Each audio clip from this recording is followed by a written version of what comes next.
All right, I believe we're live. Good evening, ladies and gentlemen. Welcome to another edition of Niners Coast to Coast. I'm Ty Alston, and joining me as always, my buddy David McNiner and Brian Culp. What's going on, guys? How you doing tonight? Doing great, man. That is awesome. Yeah, That it's is awesome. always getting thick in Ninerland. Oh, Yeah, Just cut over a bit. it's a great day and doing good. Yeah, doing good. Oh man. So here we are, 8 days removed from the Super Bowl, and it seems like hysteria is going off. It's mass hysteria, right? We got to get rid of players. We got to trade key players. We don't know who we're keeping. We're in salary cap hell. We have no defensive coordinator. All of a sudden, we went from a Super Bowl team, it seems like, to like one of the worst teams in the league. What the sky happened? is falling. The sky is literally falling. What happened in 8 days? Can you guys explain it? Oh boy, it's the perception, right? The perception has totally like if we would have won the Super Bowl, then everything would have made sense. All the answers would have been, well, that for sure, it all made sense because they went all in, or they got it done.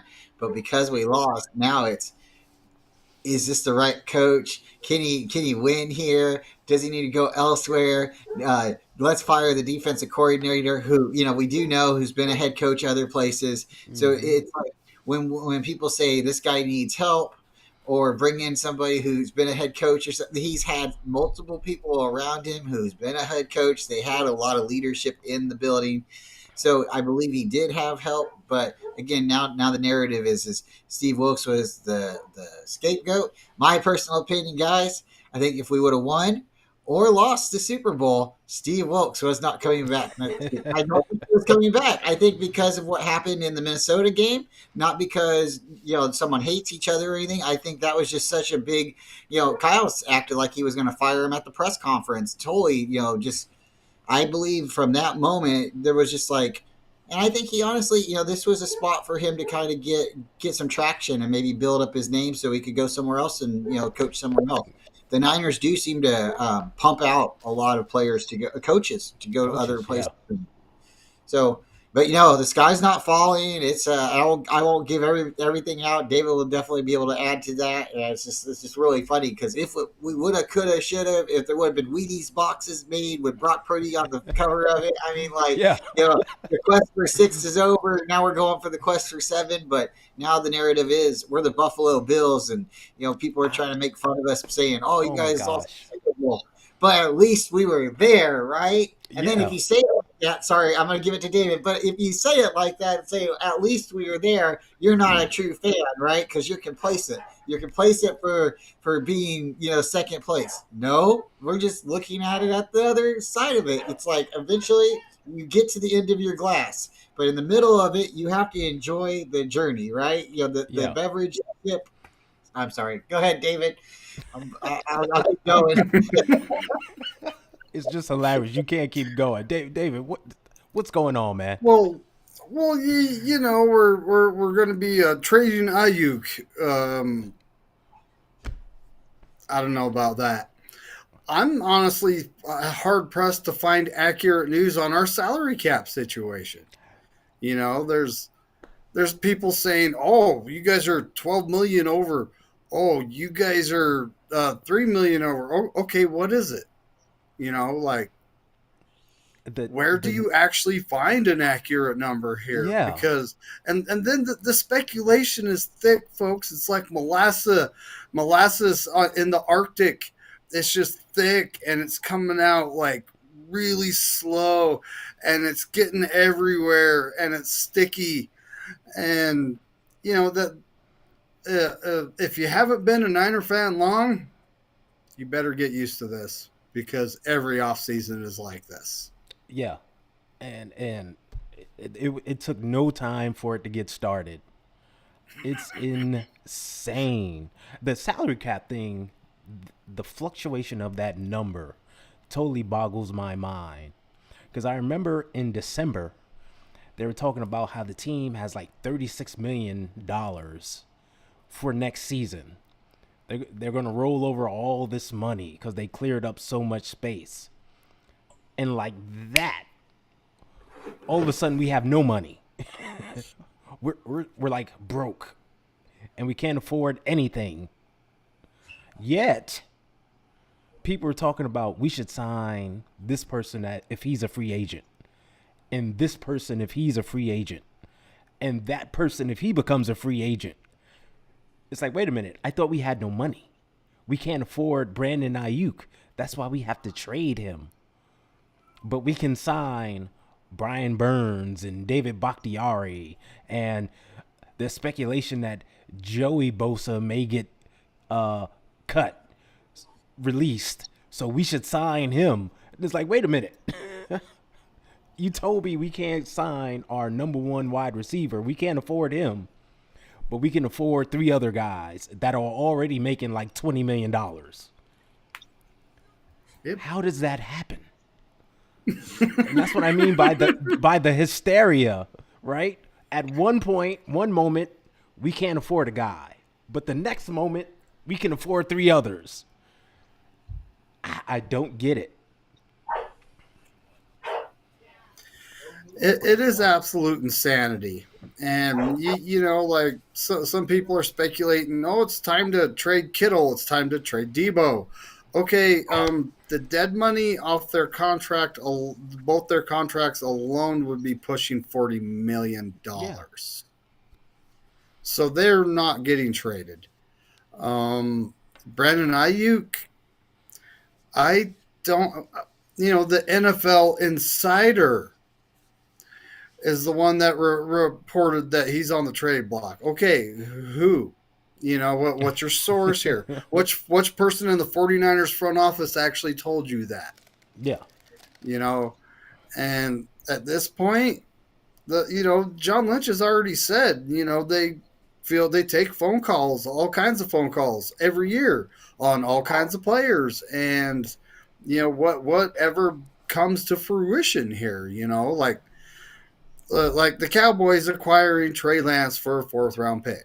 Right. They offered us the most for him. And I'm still convinced that since Trey Lance was being told you're going to be the QB3, he said, yeah, trade me. Yeah. Because it's a system thing. In our system, the top 2 quarterbacks get the reps in practice. He's just going to be sitting there in practice not getting reps. Yeah. And that's what he needs. So, obviously it was time for him to move on.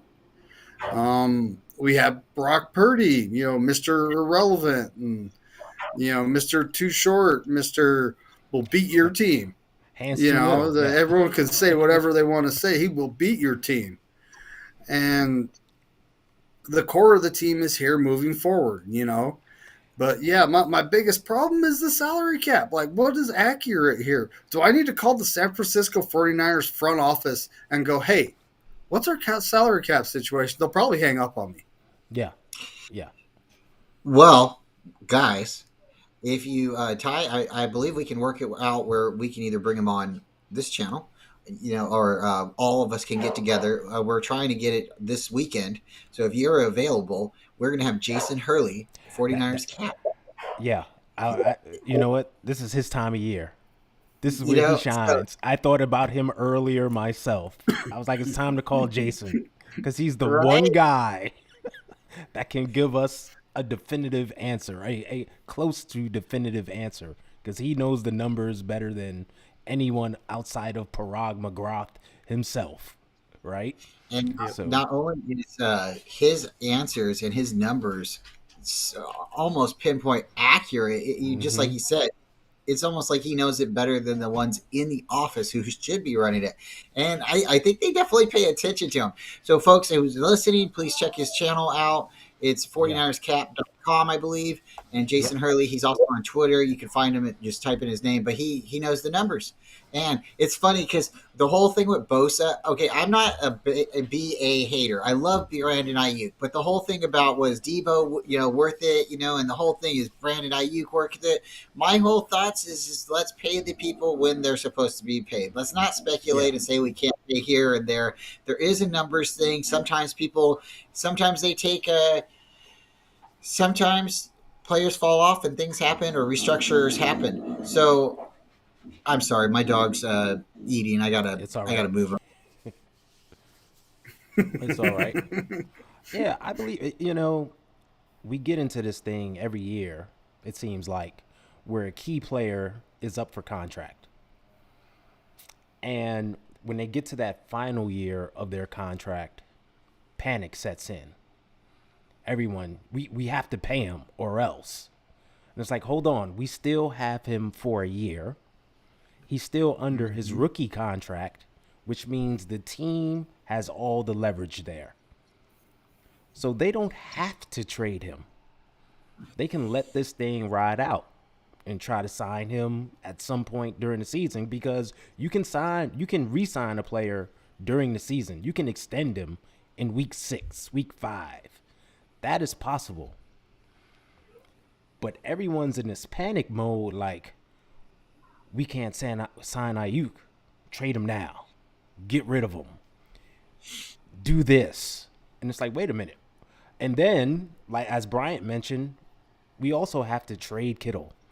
We also have to trade Debo. People want to break up the core of the team, the key players.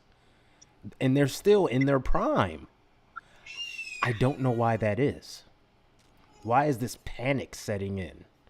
We're 8 days removed from the Super Bowl. It doesn't make sense. The thing that thought was really funny, and shout out to the chat, everyone who's here. We really appreciate all of Yeah. we. I thought was Brandon Ayuk definitely deserves to be paid, but I had thrown it out there. If you're going to trade somebody and we need players in certain positions, and I thought, okay, well, Debo, if he's the guy, right? And then we had that big spectacular, play with Christian McCaffrey, and Debo's play kind of fell off, but still. I had thrown it out there. Maybe, you take BA and you try to market him to the Chargers and we get Bosa, right? So now it's funny that Bosa may actually, be an option. And if you look at Steve-O and my comment, we did throw it out there. Maybe, Little Bear and Big Brother Bear come together. Yeah. They split the in half. One takes 9, one takes 7. And you got one coming at you on both sides. You meet in the middle, 97. I mean, hey, that'd be a cool dream that if it happened. But I don't know. I'm really, it's exciting because dreams and everybody can speculate right now in the off season and say, I want this player and this player. And it really is just a couple of players could really put us over the top. You imagine having somebody like Bosa and then having like maybe Brian Burns there too, because we're probably going to need a linebacker. But then we still haven't addressed O-line, right? And it's like, come on, guys, we got to get an O-line. So somebody's got to block, right? So yeah. But no one's getting younger.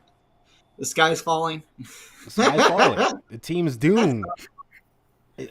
We have no money. We can't sign anybody, but we have to sign people. We can't fix the O-line, even though that's the number one priority. But let's go get a pass rusher.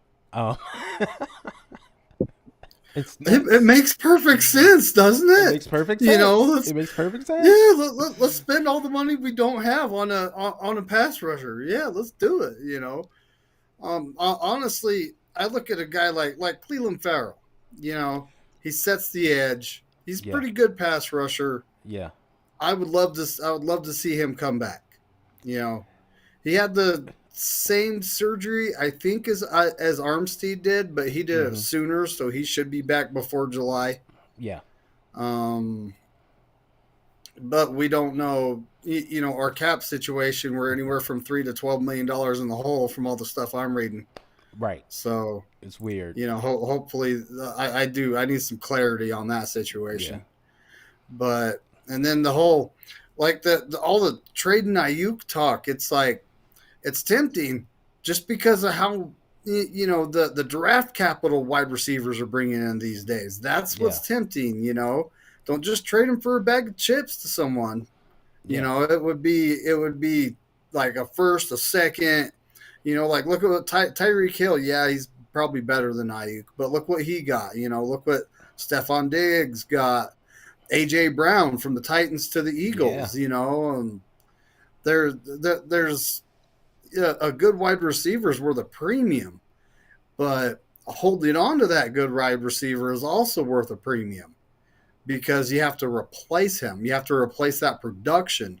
I just, there has to be a way to make it all work out.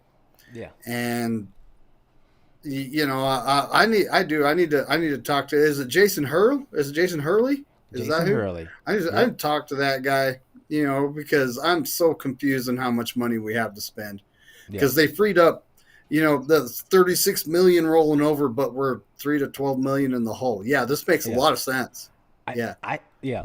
First of all, one, shout out to everybody in chat: Steve-O, Tony, Bebop, Philly Special Cards, Jesse checked Jesse in. Naylor. Yep, Carcast. What's up, guys? And Lady, the queen in the house, always. Well, she almost jumped on live. She was in the background, but she's always welcome.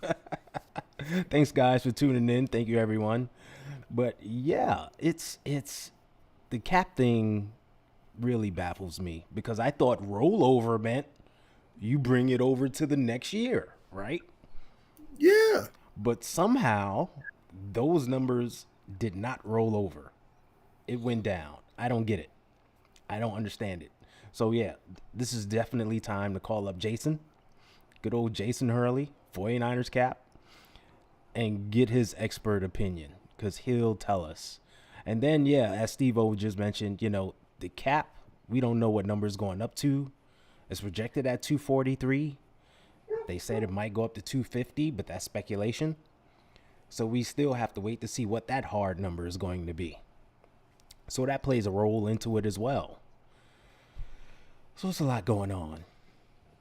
And once again, after only 8 days removed from the Super Bowl, it's nuts. It's totally nuts. Yeah, I mean, like when you can improve, because you didn't win the Super Bowl. You didn't win the Super Bowl, and even if you did win the Super Bowl, don't you want to get a little bit better, right? You always want to, yeah. I will let you guys know. I'm going to keep my eyes out. I'm looking for a nice long snapper. You never can be too unsure. Never be too quick to figure out who's next to take up the role. I like Tabor Pepper, but I'm gonna be scouting now, and we're gonna just keep going around. For sure, we do need somebody to punt return or kick return. That's no jokes aside. Ray's a good guy, but I don't know if Ray's gonna be our answer long term or short term, really. It'd be, hey, what's your guys' thoughts on maybe having Danny Gray back there return kicks, or is he too small? He's small and he hasn't shown any penchant for it. I remember they tried him a few times and he didn't really do anything. Ray has been solid. He's been very good until that one blunder in the Super Bowl. And for that, I don't even blame him. I do blame Dan Schneider, whatever our special teams coach is. Yeah. Because there's certain key things that you coach your players on. And one, if there's a muffed punt, you tell them just jump on the ball. Why? Because you have the entire 11 defenders, if you will, coming at you for that one ball. They're all facing you. They're all coming at you. They know where it's going. Just secure the ball. Yeah. Don't try to be a hero and pick it up. Just jump on it. That's simple. And, for him to try to scoop it in that situation that's just a big no-no. So it's where's the coaching on that? That's day one stuff. And it didn't happen. And I understand, players tend to get crazy, but that's something you got to drill into your players, So, yeah, but kick returner. There are key elements of the team that need to be addressed. Kick returner. You know, Tabor just re-signed. Was it last Yeah, offseason for 3 years? yeah, that's just a Yeah. joke. Yeah. It's like you can get better, right? Let's start at long Right. snapper, right? We Snapper. want the Yeah. best snapper, right? But it's funny. That's like one of the things a team would do, though. Like, we need an offensive guard. We need an offensive tackle. It's like, we made a change at long snapper, and it's like, great. Yeah, That was the but this solution. long snapper that we got, he can also play tight end. You know, shout out Kyle Nelson, right? Kyle But Nelson, yeah. that was so, right? You know, like get somebody that can do something other than just play one position. I think me and David was joking around one time, and I was like, you know, we were down. I think was it it was the Christmas game against the Ravens. We were down to almost everyone on the line. Everybody was getting yeah. hurt. Yeah. I think we have one more person we can sit out there. And it was like, I think it was Charlie Warner, or we had a tight end. But I said, what about Tabor Pepper? And somebody said, it was either David or somebody had said, well, he can't really block. I'm like, he can snap the ball, right? I mean, like, he can get Sam Elliott out there in shotgun. Let's roll, right? Like, let's go. So, hey, Ty, would you bring back Sam Darnold? If the price is right, I mean, he didn't really do anything, but he wasn't like terrible in the times he did play. Right?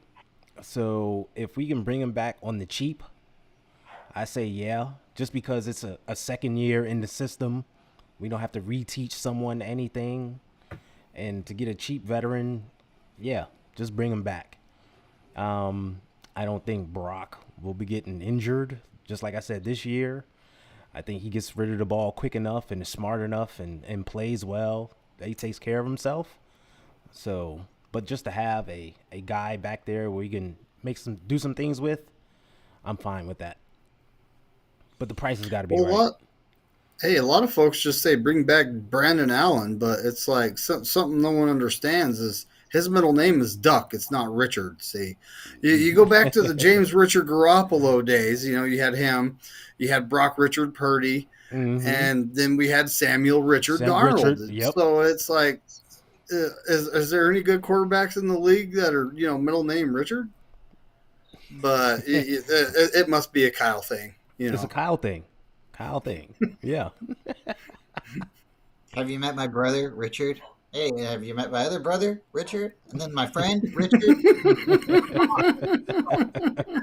Backup quarterback, his name is Richard. Like, okay, you got a lot of Richards on the team. Too many Richards, you know, and you know what that means. Yep. All right, so, like, hey, he's not going to be with the Raiders anymore, it looks like. Do you guys see him going anywhere? I pray to God he's not coming back to us. But do you see him going maybe to, like, San Diego to be a backup with Harbaugh? Or do you see and the reason I threw that out is because that's, like, kind of a veteran quarterback that could go and ride the bench that Harbaugh might be comfortable with, knowing the guy can at least hand the ball off. And he's not going to make maybe crucial mistakes. I don't know, as long as he's not throwing to a linebacker, but you can't have that. He's a veteran quarterback. He's been on a winning team.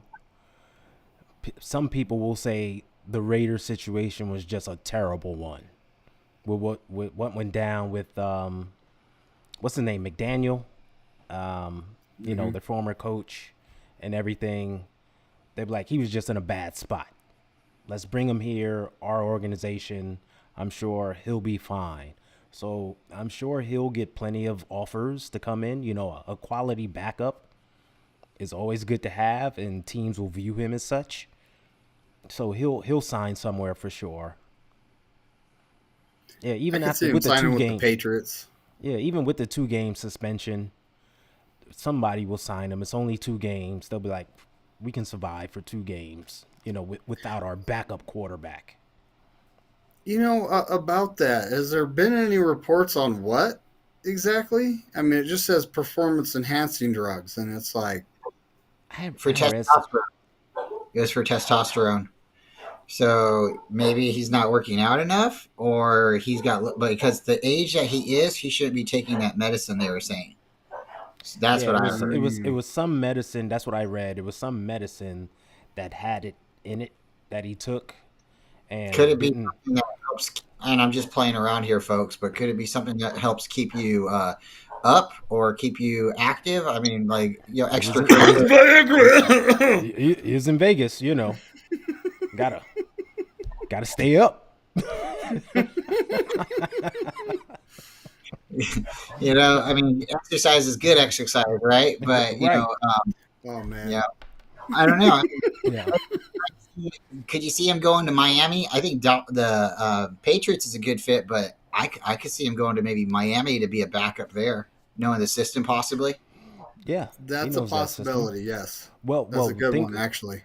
well if you think of the teams now that are stealing all of our old offensive coaches and implementing some type of system that Kyle runs, like it's pretty open right now. There's like 4 or 5 teams that he could potentially go to.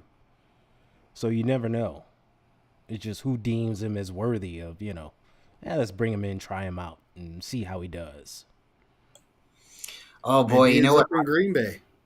Yeah, You know, Green Bay. what I hope we could do, and I don't think we're gonna do it, but I would really throw some serious money at it.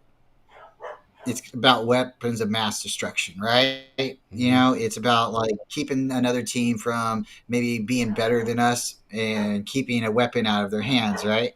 I tell you what, I would go and get King Henry for a 1 year Mm. rental to keep him out of Dallas.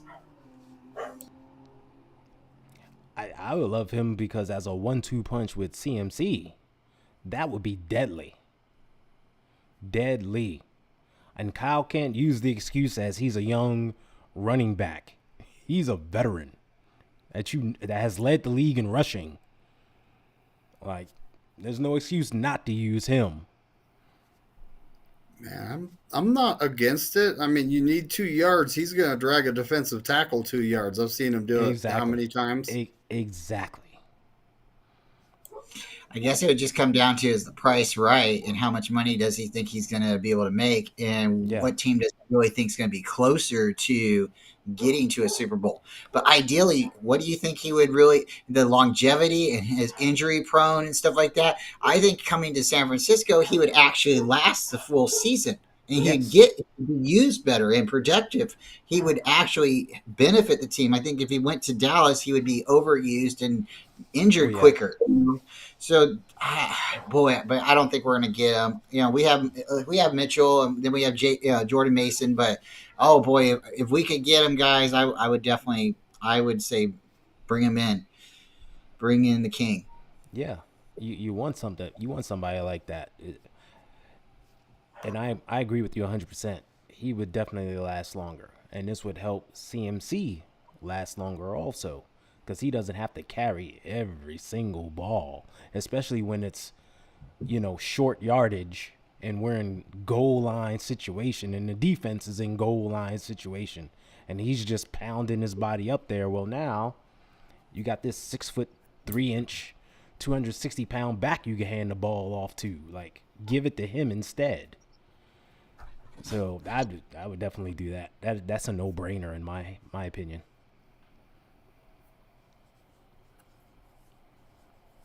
But we'll see. I mean, I'm more worried about offensive line.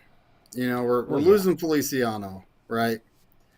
I don't know, like, who actually in Kyle's offense, who actually calls the blocking, the protection for our quarterback? Isn't it the center? It's supposed to be from the center. He's supposed to make the line calls. Okay, so he's the one that made that call for Burford to roll left and let Chris Jones go right by him. Okay. I've honestly, I'm not a big Brindle fan, and I would love to see an upgrade at center, because if we had a veteran center that, knows this guy's going to be coming, Burford, stop him, and I mean, Burford, he could have at least slowed him down and gave him that extra second he needed to see Ayuk, right? Yeah. Let's be honest here. But the wrong protection was called, right? No, not necessarily. When Feliciano went down, because he did come out, he wasn't on the field Twitter thing happened, Feliciano actually like pit the scab or whatever. He actually said what happened. There was a missed blocking assignment.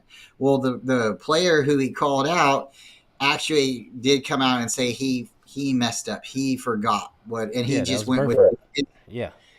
He said he just went with his instinct. So even if the coverage was, he had that like, oh my god, I'm just gonna do this because it looks good, right? You know, and he whiffed in the biggest play of the game. He kind of whiffed, and Well, that's again, it's like, was it really his problem, or should we have been running the ball on 3rd and 4 in the Super Bowl in the overtime? It is what it is, but. well, for me, like everyone focuses on that play, but there are about 3 or 4 other plays in the game where Chris Jones just came through, basically unblocked. And I just want some common sense to be had, because there was once upon a time where you would identify the most dangerous guy on the defensive line and say, block him no matter what, right?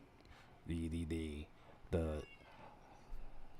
going back to the days of Richard Dent and Lawrence Taylor and all these guys, you would just look at him and say, that's the guy we got to look out for.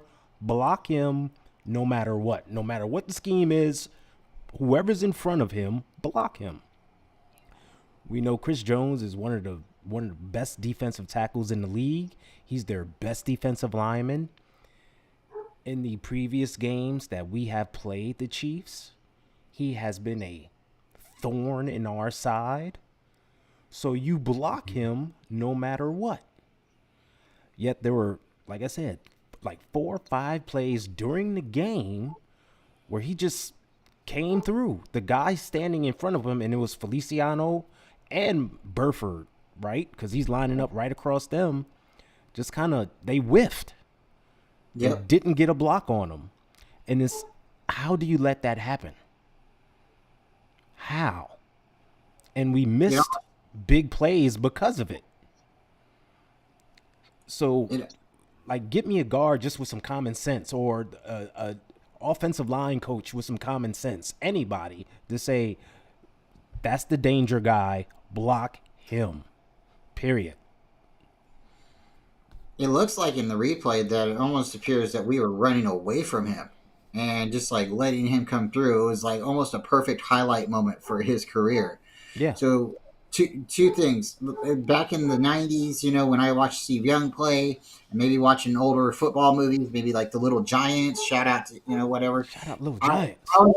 I always thought like the quarterback's position was like, you have so many guys on the line. You have really, just like you said, a dominant player. It takes like 5 of them to hold that one player back. But the quarterback still has to like understand. He has to be accountable. There's other players that's going to be coming loose at him, and he has to be, hey, if I got to roll to the right, but the play means I'm going to the left, but that's where he has to overcome, right? That's where you have like maybe a game manager and a playmaker, right? And you can still be a good quarterback and be a playmaker and still manage the game, but you have to give what the defense is giving you, and you have to. So I'm not saying like this is the way the Niners are doing it, but it does appear like if we can't run to the left, we primarily run to the left all the time. But when the defense is saying you can run to the right, no, we still run to the left. And it's like, for me, I don't understand why we are not trying to take that door around the corner. Why aren't we going around the back door if the front door is locked?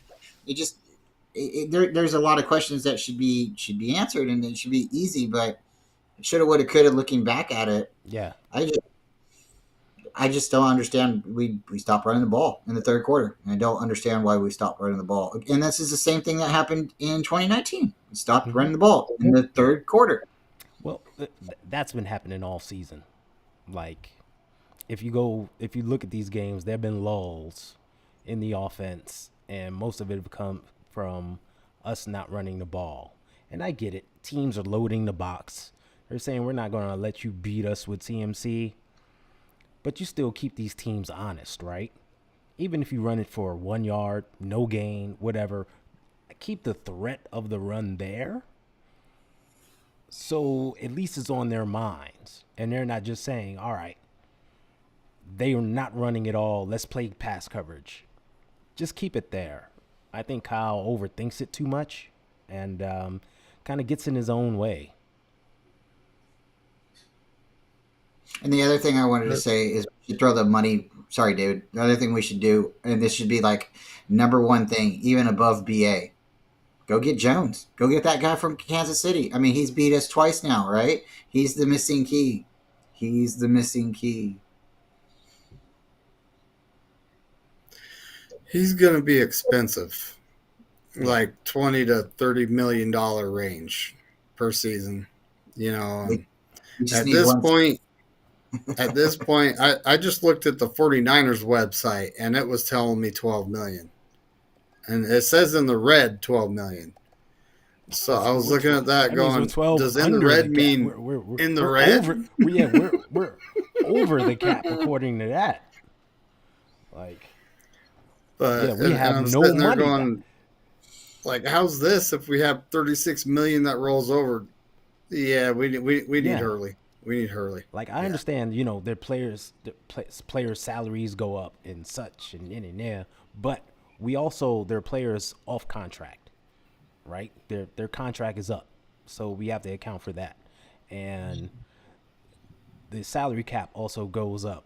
So to go from 36 to 12, that's a huge minus 12. That's a huge jump.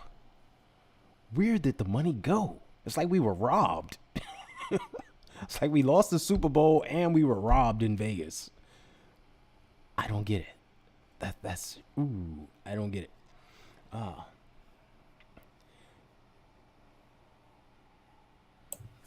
Read Kenny's. Read Kenny. Yeah, Damian Lee says we don't need mercenaries but hungry young players. I agree with that. And Kenny, why don't the refs call holes on Chiefs? Are they that great at everything? They can be the most penalized team in football for it, but not a hole in 3 Super Bowls. Hey, we all know that there are clear and obvious penalties that are happening right in front of the referee and the umpire that's back there. But they're not calling nothing. And I wish someone from the league office or NFL officiating can explain why.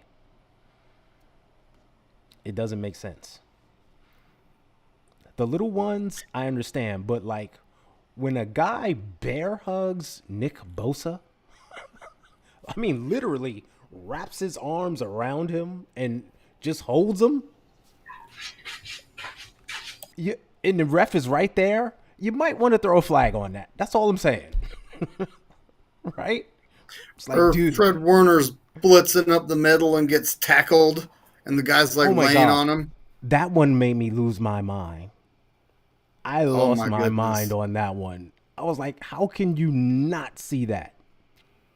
Because the way NFL officiating works is the ump and the ref kind of split the line in half and each focus on a half.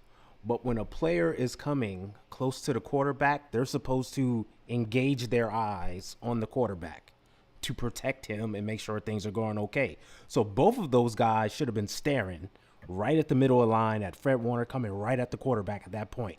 So they both saw that hold and tackle happen. And yet no flag occurred. There was no flag thrown. I was losing my mind. I was like, oh my gosh, that is insane.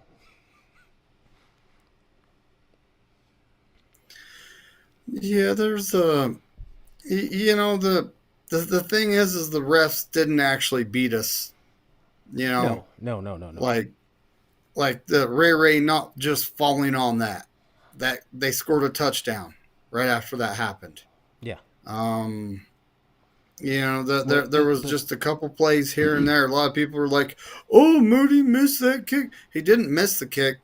It was blocked. The guy that was blocking, the guy that blocked it didn't push hard enough. Okay. Yeah. So, Thank you. I've been saying that can. as well. You can see our offensive line just get pushed back, and the guy blocked the kick. And it's funny, people will be like, "Oh, but The announcer said the kick was low. How does the announcer know that? He's up in the stands, 50 yards away. How can he ascertain or, dissect the trajectory of a kick from that distance? It's insane. Like, stop believing all this stuff. But yeah, I'm agreeing with you. We shot ourselves in the foot. It's like I said, just those plays where like the offensive line broke down and people came through. We missed on some like touchdowns, a few of those. The play where Brandon Ayuk was open deep, Debo was open deep. The last play in overtime, BA and Jennings both came open. Like there were plays like that we just missed. So it happens. Do you guys think that the coin flip, the decision to take the ball first, was the wrong one? I really don't have an opinion on it. I mean, I understand what everybody's saying now afterwards, but for us to have the ball as long as we did, it kind of did make sense that you give the defense a little bit of a break. I see that logic. I see the logic of, you want to go down and let them try to score first and then you get the ball back. But I don't know. I mean, it could have happened where we stopped them, then we get the ball, they stop us, and then they go and win it with, Butker, right? So then we would have been mad because Purdy threw an interception or CMC fumbled it.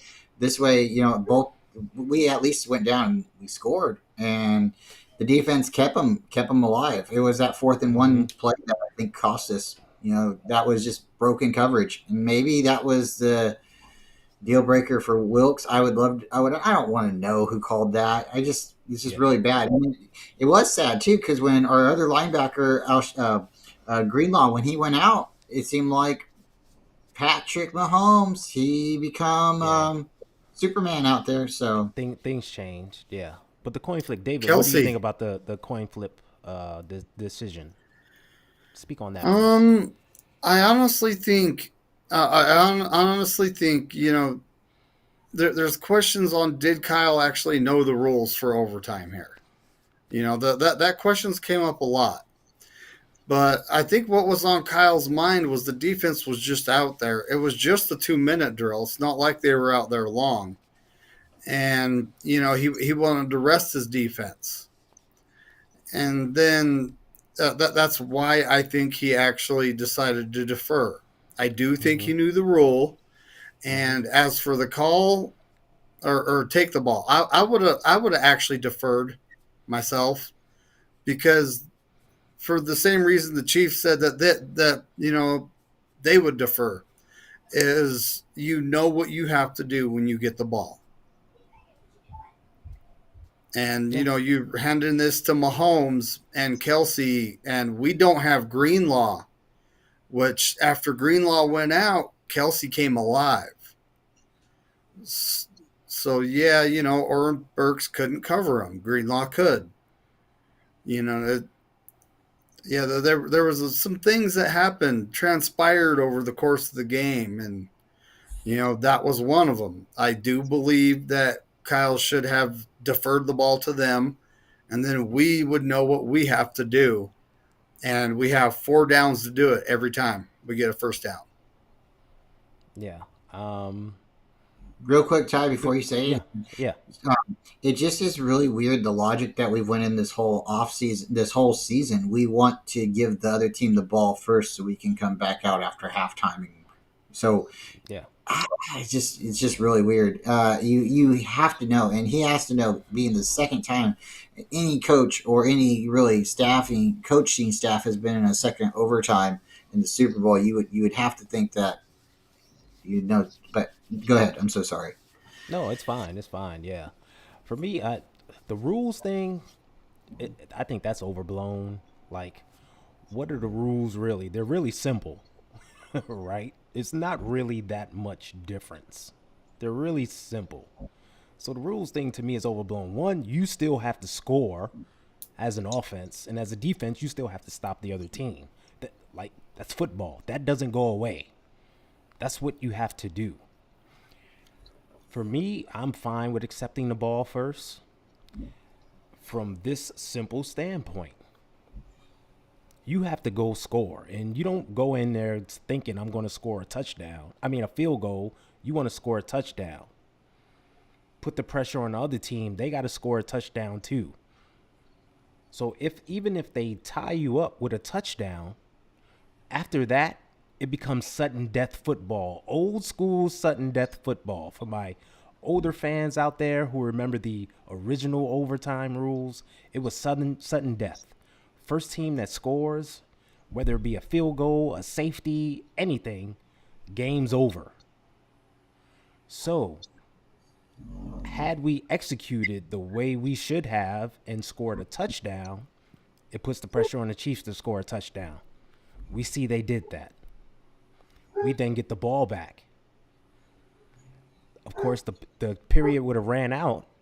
They would just added another period onto it. That's the way they work it. It would have just been a second overtime period, no extra coin flip. The game just continues. We would have had the ball. We saw Jake Moody kick a 55-yard field goal earlier in the game. All we got to do is get to that point. He hits another field goal. We win Super Bowl. It's that simple. All we needed to do was execute on offense, do our part. We didn't do our part, right? We settled for a field goal. That is not the optimal decision. And that was the point during the entire game. We kind of got in the red zone sometimes. We had to settle for a field goal instead of touchdowns. And that's what ultimately hurt us. But yeah, the overtime thing, I would have taken the ball also. Yeah. Let me get the ball last, per se. You would have truly gotten the ball last and could have walked off with it with just a field goal. I question I don't question the coin flip, decision. I question a little bit now looking back at it, because at the time I was very, very not frantic. I was pacing in my house. I was tuned into the game. Around me, they were trying to talk to me, and I was not listening. When the ball was 3rd and 4, I didn't realize really it was 3rd and 4. I just realized they're down there at the goal line, and now they're lining up to kick a field goal. In hindsight, and other people really kind of talking about too, this is my thoughts, but this is other, like kind of accumulation of people. Why didn't you put in a running back and try to get, 4th and 1? You could still kick a field goal, right? I mean, like, it's 3rd and 4. You threw the ball on 3rd down. Why not run the ball on 3rd down? Why not put Mitchell in at that moment? Why not? Like, why not have a play where it looks like you're going to pass, and then right away you send everybody in motion, you get everybody on the line really quickly, and then you have Brock Purdy bootleg it, and not bootleg it, sneak it, and even if you only get 2 yards, it's now 4th and 2. I mean, it's almost worth taking it all the way to 4th down, right? Yeah, that's it happened, but it's going to be. It just hurts that we didn't get it done. We didn't punch it in, and we had 2 guys open on the play. If Brandon Ayuk is standing alone in the back of the end zone, like, we just needed a block for like 2 seconds. 2 seconds. 2 seconds. Half a second, like it could have been half second because they both broke wide open. Just a half second more would have been the difference. He just couldn't lob it to Jennings the right way. And I mean, he got the ball out there. It was placed in the wrong. He got the ball out there, but it was like under duress. The guy was in his face immediately. You do the best you can in that situation. So. Well, yeah, Kyle called a good play there, and the guys on, the receivers executed. They did what they were supposed to do. That's what makes it all just so much more disheartening. And that, and the other plays throughout the game is just, it's just rough. Other than the to go back to the Little Giants reference, the annexation of Puerto Rico play that we ran. That was a thing of beauty. Clearly the highlight of the game throughout both sides. We just need a little bit more of that magic. Hey, you know Jennings was a quarterback in high school. Did you know that? I found that out after the game. Yeah. And I'm sitting there, I think back, it's like, who's our emergency quarterback? I've been told it's Juice. I've been told it's this guy, and it's like, why isn't Jennings our emergency quarterback? Yeah. He's a big burly guy. Yeah. He doesn't have wheels, but he's got some athleticism. He can get Yeah, away if he has to. And he's 6'4". Yeah. He can see the field. Let him throw it a little bit. I think karma's coming for the Chiefs, though. It's one thing to be a winner, but this is how you win. Barry Sanders used to score a touchdown and hand the ball to the refs. Jerry Rice, sometimes you would see, but most of the time he would, because he's done it there before, right? He's done it before. So the Chiefs, they've won the Super Bowl the last couple of times, but we'll see. Niners are already projected to get back to the Super Bowl. Why is it? Because Vegas is just trying to get a bunch of money spent on the Niners? No, it's because they know the Niners defense and offense is going to be right back where we're at next year, with just a couple of plug and place pieces and maybe better pieces, right? Now the real everybody's saying the Chiefs are going to be better next year. Okay, they might be better, but they have to gel together, and whoever they remove and whoever comes in has to get along. And injuries happen. I'm not asking for injuries, but Patrick Mahomes, and Kelsey, the way they celebrated on the Super Bowl stand, that big stage, and hey, the rest of the world seen it, and now it's our turn to go back and silence them, and I think the Niners will. And wouldn't it be weird, or wouldn't it be kind of like, I don't know, like miracle ending, or like karma? How do you say when you get justice from karma, right? If the Niners was to go to the Super Bowl next year and win it, great, right? But the final season isn't the next season. Isn't the Super Bowl going to be in Santa Clara, or is that 3 years from now? And that's what I'm getting at. Wouldn't it be great if the Niners go to Santa Clara and win the Super Bowl in our own stadium? Is it 2025 or 2026? It's one of them. I think it's 26. So maybe we got to go I think it's 26. Years in a row, but we can dream, right? If we're going to dream, let's dream big. I wouldn't mind it. Let's do it. Let's get our own back-to-back going on. I mean, the beautiful thing is the core of the team is still there, right? So we can definitely make another run. We know that. Even though, as we started off with the show, everyone's panicking and the sky is falling, and for some reason we have to break up the team. We got to trade Debo and Kittle and Ayuk. But we know that's not happening.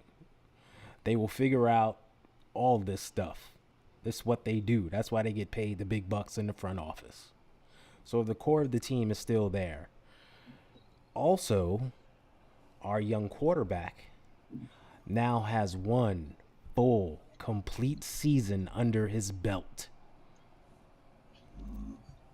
And we all know Kyle's quarterbacks, when they have a complete season under their belt, the next season, they come back and play even better. It's when they really take off. And Brock has nothing but progressed throughout the whole season. So next year, we can really see him be even better and do even more spectacular things. And he's only going to be paid $1 million, I think. It's like $1 million and like 3 pennies or something. He's slightly over $1 million.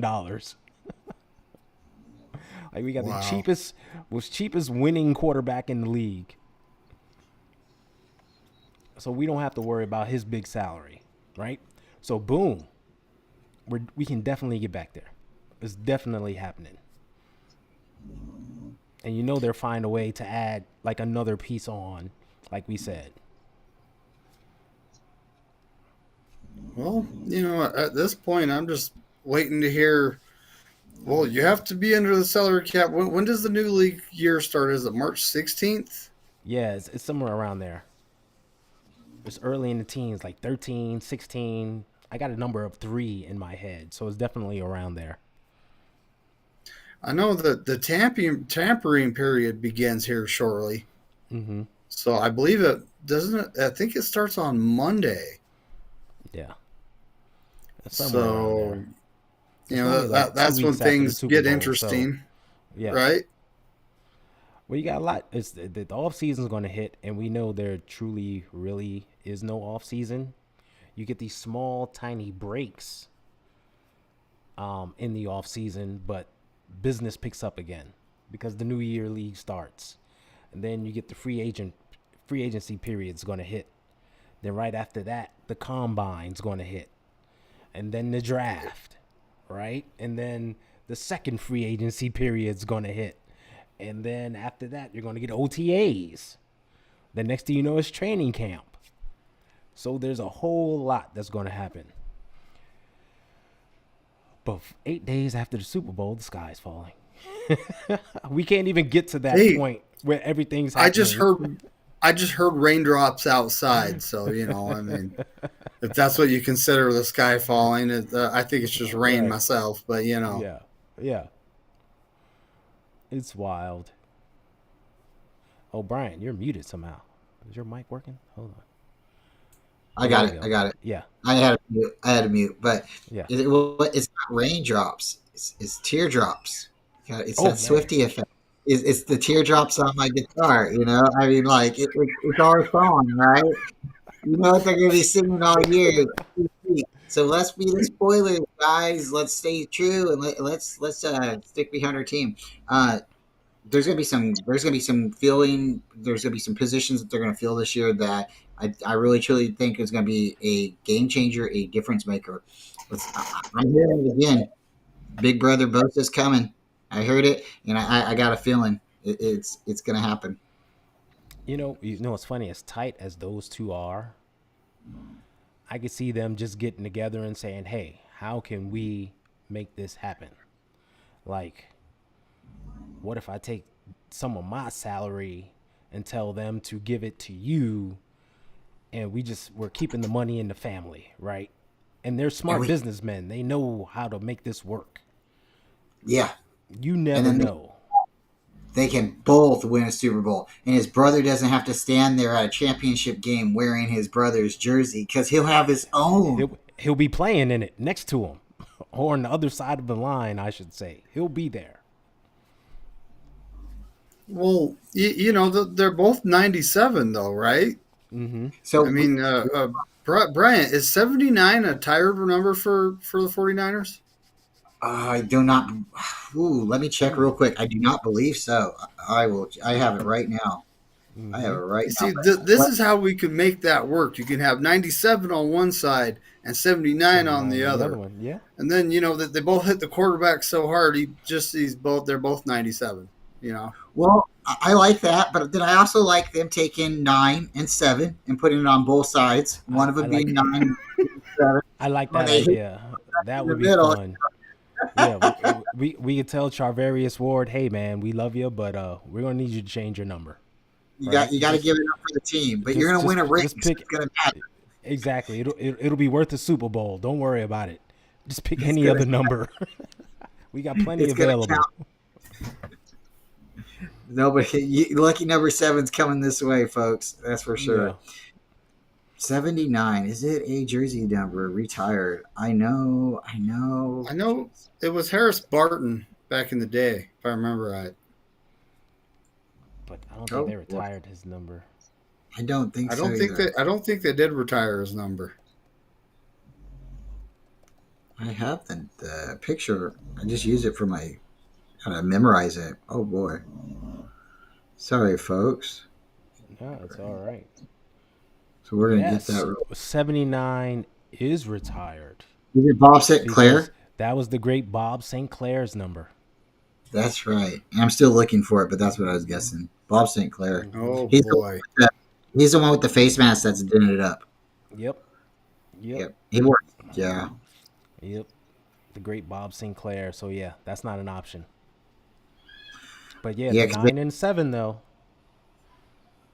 Let's make it happen. What do we got to do? Make it They're happen. playing over Levi's. Let's do it. Oh Let's yeah, do it. jersey sales will Anything be through the roof. Anything other than well, have you found out about any upcoming events or anything like that, Ty? I'll look forward to it too, and I'll keep my ear out if there's something happening in Santa Clara. But I know sometimes you hear about stuff too. So is there like any kind of fan Yeah. meetups or anything you know about? No, I have not heard of anything. But we'll definitely put it out there if I do hear of something.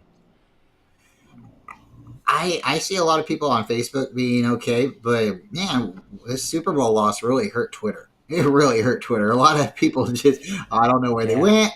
I don't know what happened. A lot of I know people it. have come out and said, "Hey, I need a break. I gotta go away. I'll see you guys in a bit." A lot of people really took this loss very hard. Yeah. Well, I know of now. I'm not big into Twitter. I don't look at everything that happens. I don't pay attention to a lot of the stuff. I repost my friends' stuff. I Hmm. DM people. It's how we keep in contact. And I've had 3 people tell me on Twitter that I've known for a long time that I'm taking a break. I'm stepping back for a while. I don't know what I'll be back. Hmm. Yeah. And that's So just your content creator community. But I've seen yeah. just regular fans be like, "Hey, I I just need a break. I'm just gonna leave Twitter, leave, not think about football, just get away and come back." I was like, okay, I respect that. It happens. But yeah, this one was a tough pill to swallow. It really was. Yeah. And I understand, like we all wanted it that close and we were really, really close to getting it, but I I almost felt better about this loss than the 2012 loss. I feel better about this one than the 2019 loss. I do because the 2019 loss, we got super close and we'd already lost that Super Bowl just a couple years ago. So I thought, this is it. We're gonna really do it. Hmm. So I wasn't prepared to be hurt again. This one, I was like, okay, if we lose, I could see it happening. I could see the Chiefs. I could even visualize it before like the game started. But I still was like, we got this. I want this game. But I wasn't like, I didn't see us losing the game before the game started. Yeah. I already felt it. Like if that made sense. So Hmm. as dramatic as the game was, I was really proud of the team more or less Oh yeah. than disappointed. And that's what I'm getting at is because like Yeah. the 2012 Super Bowl, they try to say that somebody put a squirrel in the electrical panel for I know us, and I it's know I've said that a couple yeah. times, but then they try to say the 2019 Super Bowl, like it was because Jimmy G couldn't get it done, and I don't believe that's true, but it obviously, he had his moments in the game where he Had his could have moments. produced. Again, you can say, there was some holding calls and there was some other stuff, but it's just like when you're that close, you don't want to lose, and you don't want to lose. That's why it's almost like if we can't win the Super Bowl, and you can't guarantee it, you gotta get to the game to win it. But when we played the Chargers, that championship game, they knew the Niners were going to win the Super Bowl. They Hmm. knew the Niners were going to win the Super Bowl, and I wasn't really of age to really know what the buzz around everybody, because I only was talking to my parents and I didn't really talk to them about football, So it's like I just knew that the Niners were in the Super Bowl. But with this game, it's like there was a lot of people said that the Chiefs had an opportunity to win it, but the Niners were the better team, and I Yeah. believe we were the better team. We fell short, Fell short. and that's what happens. Yeah. Shot ourselves in the foot. I mean, everyone focuses on the end of the game, but just think about how that game started. We moved the ball with ease. They had no answer for us. They couldn't stop us. And did we do? We shot ourselves in the foot with a fumble, turned the ball over, completely killed the drive. That was a touchdown, like performance drive, right? We were never in like third and long or anything like that. We were just moving the ball. They controlling the line of scrimmage. They had no answer. Yep, yep. So just think of that. I believe because Shot of that ourselves in the fumble, foot. I believe because of that foot, Kyle decided to stop being as aggressive as he was going to be initially with CMC. It's not that he stopped having confidence in CMC. I think he was just more cautious with him.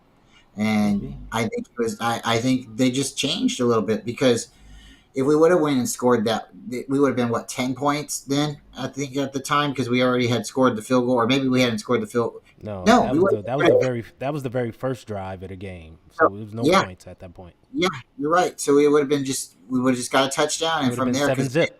Yeah. yeah, because Jake Moody later in the game was our first points. And Hmm. you're right. It's just it Yeah. would have just totally changed the game. The Yeah. whole game would have been totally changed. From the outset, that would have set the tone from the outset, changed the dynamics. Yeah. It's oh man. Yeah. Yep. Yep. Yep. Right. Yep. Yep. But if they can keep that core together, and if we haven't lost the locker room, which I don't believe we've lost the locker room, No. that's why I really, really believe if we can get somebody that's like a Bill Belichick or someone like a Mike Vrabel or somebody, I really think that will be enough for our defense and our coaching staff because we need somebody that's not a rookie coach to come in and be our D coordinator. We really do. Yeah. Yeah. I think we do. I think we need somebody that Kyle can lean to or lean away from and say, I don't have to worry about that side of the ball. Yeah. Like you trust that guy to just do their thing and let the defense just operate. And he can just focus on the offensive side, which what he wants to do. So yeah, I agree with you there. It'll be interesting to see, the hunt, who they bring in for interviews and what they do. That's something we should all keep a close eye on. Do you think if they had an opportunity, and I don't know if it's really that much far-fetched or that far-fetched of an idea, if we could go and get Pete Carroll to come in as their defensive coordinator, do you think Kyle and Pete could work together? Because I don't see Pete going down there and working with like Jim Harbaugh in L.A. with the Chargers. Ooh, I don't think ain't that. happening. I don't think that. I could see him wanting to beat the Seahawks. Well, he took a job with the Seahawks. Like I don't think he's leaving, but I don't know. Just even I think the Just Seahawks even- I think it's been interesting the names that have been thrown out there. Though Brandon Staley, I'm really not with that. Bill Belichick. I don't know. He knows Kyle. They talk. That's more of a possibility than we even know. Mike Vrabel, I would actually like. He's a good coach. I would like to see him come in, but I'm a big hire from within guy, and that's what we've done. That's where DeMeco Ryans came from. So, but That's what I'm it's looking going to at. be interesting to see what we choose to do with the defensive coordinator. Yeah. I do think it's time to move on from Brian Schneider, our special teams coach. Yeah. As far as Pete Carroll goes, Seattle's defense the past few years has not been impressive. They have not shown me anything. So I wouldn't touch Pete Carroll with a 10-foot pole. Like, dude, no. Like, when they played the Cowboys this year, they gave up, 38 points? Something like that? Mm-hmm. Mm-hmm. Like, could you imagine the outrage coming from our fan base if we were to give up 30-plus points to the Cowboys? Oh, man. No. We can't have that. Sorry. You're automatically disqualified. Thanks for your job application, but we're going to go in a different direction. So I wouldn't do that. And yeah, Brian Schneider, special teams, either dude, you coach up, you get it together, or you get out the front door. Like, there's one thing I can say, and I mentioned this throughout the year, that on kickoffs, he would often try to execute that stupid corner kick, let the receiver, return it and try to capture that dude in deep, and it never really worked. I think it worked only like twice this year. Throughout the playoffs, though, he instructed Jake Moody to just kick it out the end zone. We never saw it. I was extremely happy about that one thing. Like, just kick it deep, Jake. Ball went out the end zone. I'm like, yes. Finally. Just let him kick it deep. Let the defense play defense. Yeah. Yeah. Yep.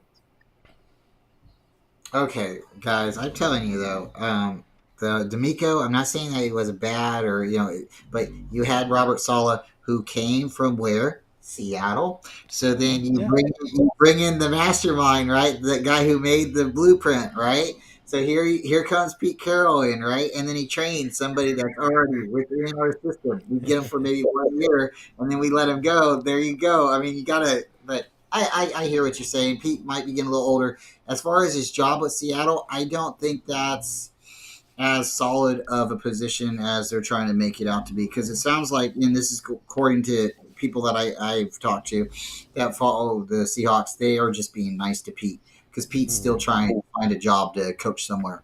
So I think if they called him and said, "Hey, man, we got a job for you," I think he would be interested in it or at least listen to it. If the price is right, I think anybody would, they'd consider it. The reason I would also think that it would be a neat idea to bring him in is because if you look at our defense compared to Seattle, I think we have a better defense than Seattle. Maybe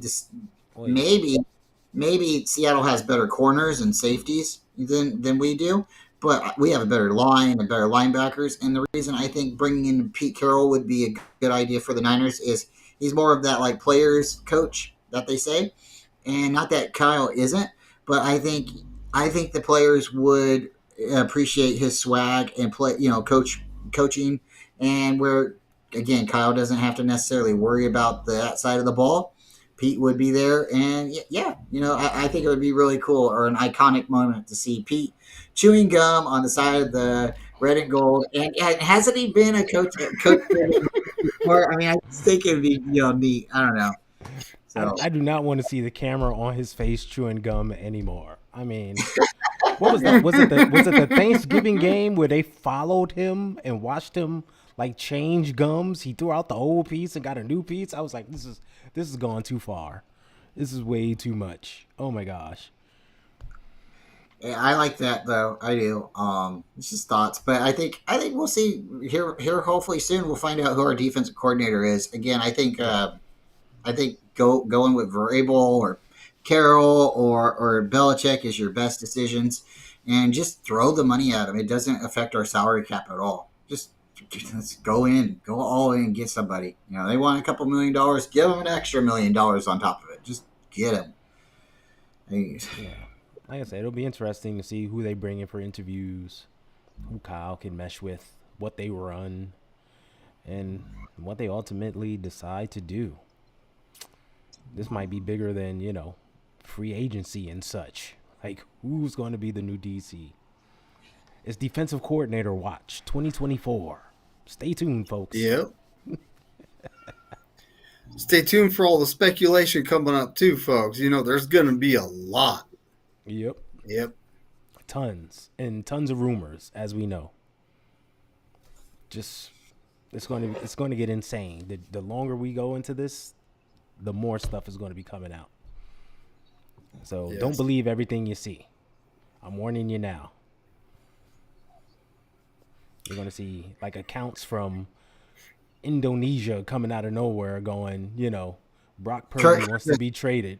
Kirk Cousins is coming. You like that?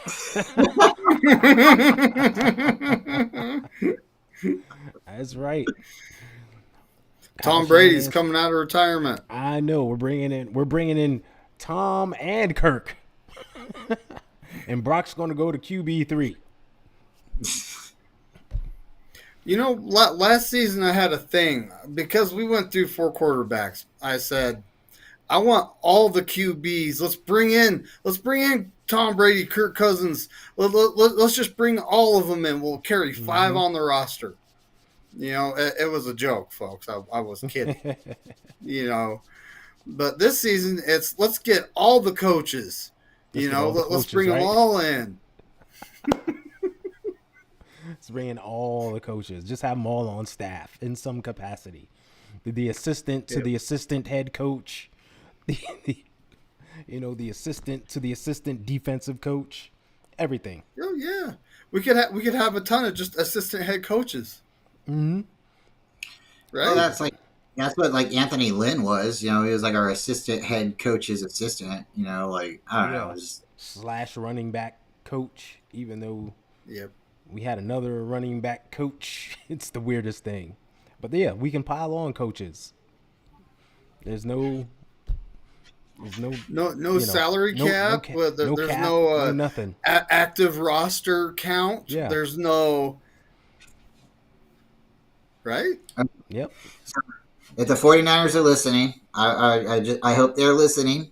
We would like a new special teams coach.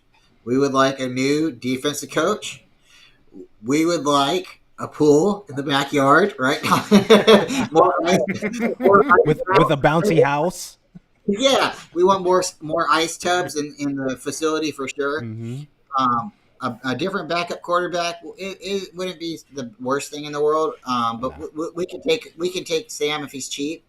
We would like another linebacker. Can you please do something with the offensive line?